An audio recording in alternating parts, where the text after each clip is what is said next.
Shalom. The Torah portion this week is another fascinating home run Torah portion of Vayera, which describes the lives of Avraham and Sarah, Abraham and Sarah, the matriarch and patriarch, the founders of the Jewish nation.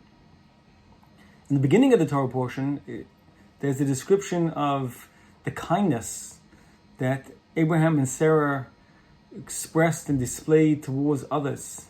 In the specific example, it is the kindness that is displayed to even strangers under the difficult circumstances when Abraham was ill, recovering from the circumcision that he had just undergone at the age of 99. And what pains him more than the healing process from his circumcision is the pain of not being able to express his love and his kindness to others. And despite the plan of him being able to rest, Abraham prays and wishes and hopes for guests to pass by that he will be able to invite in, which does happen as God sends angels in the form of people who are welcomed into the tent of Abraham and Sarah.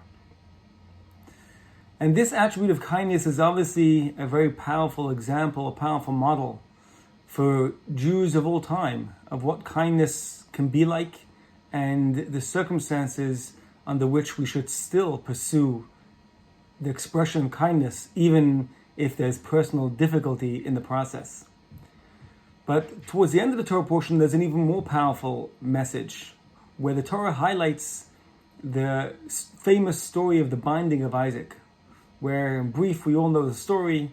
God tells Abraham, take your son, your beloved son, your unique son, referring to Isaac, who was born to him when Abraham was 100 years old. And God says, take him and offer him up as a sacrifice.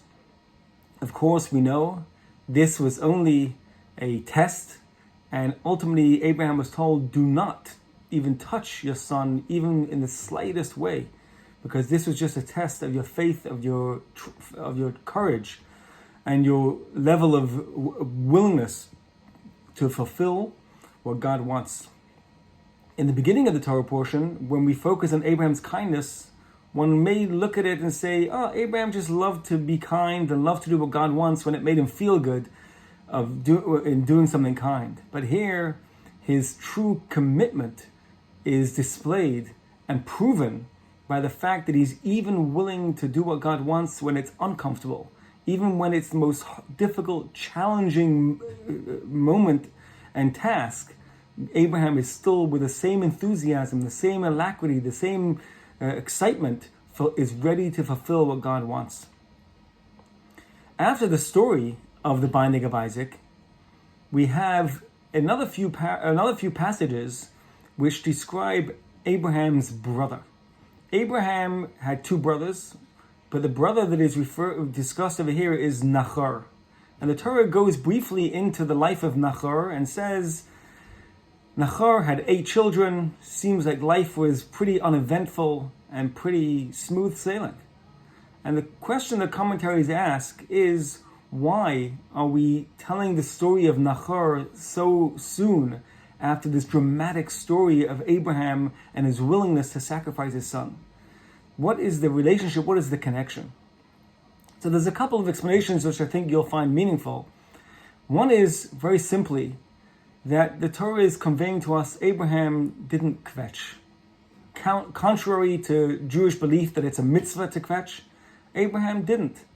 Even though his life was filled and maybe even overflowing with challenge, with hardship, with constant strife, Abraham didn't say, oh, why does everybody else have it easy? Look at my brother.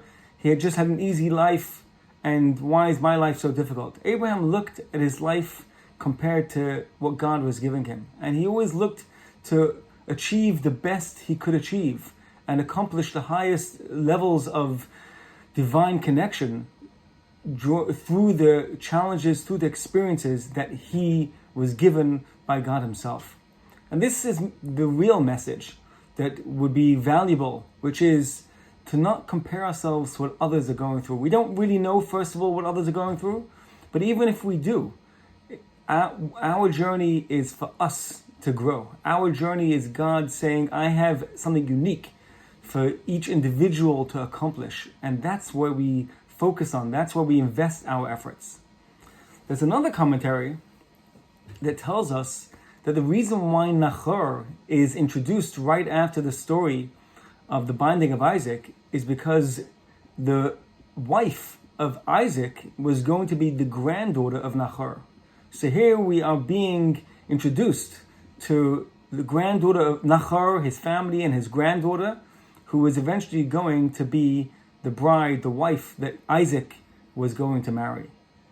Now, not just to take this at face value, because even though that would be necessary information, the Zohar takes it to a much deeper level and tells us that it's true. Nachor was introduced to us so that we can know who Isaac's wife was and which family she came from. But it's even more than that.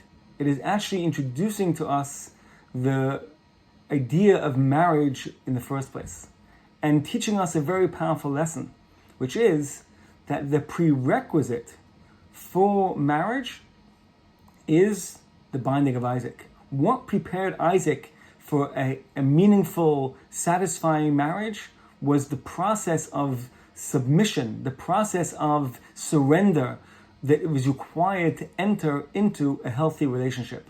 There's actually interesting research, interesting science that says, and it comes up with the following idea, which is that people that are willing to sacrifice and compromise in their relationships have longer lasting relationships and happier ones as well, which is exactly what the Torah is telling us by putting these two events together: the sacrifice of Isaac and the next major event, which is his marriage. Marriage requires a certain level of sacrifice, a certain level of merging together of a common goal, where it's not about what I want and or versus what you want, but how can we support each other in the common goal that we have for our lives. And this is the message of the Torah portion and the powerful idea that we take away, which is, in order to be able to meld together, in order to be able to bond as a unit, we have to be able to put aside the aspects of self that separate us so that we can truly bond, truly merge, and truly forge ahead as one entity united in a common goal. So hopefully this week's Torah portion will be a good boost, a good reminder, and meaningful insight to apply to our relationships and to our journeys through life. And hopefully, just as Abraham's descendants were blessed with continuity, with true nachas, so too we will be blessed with the fruits of our labor being successful, and we'll be able to celebrate in good health for many years. Shabbat Shalom.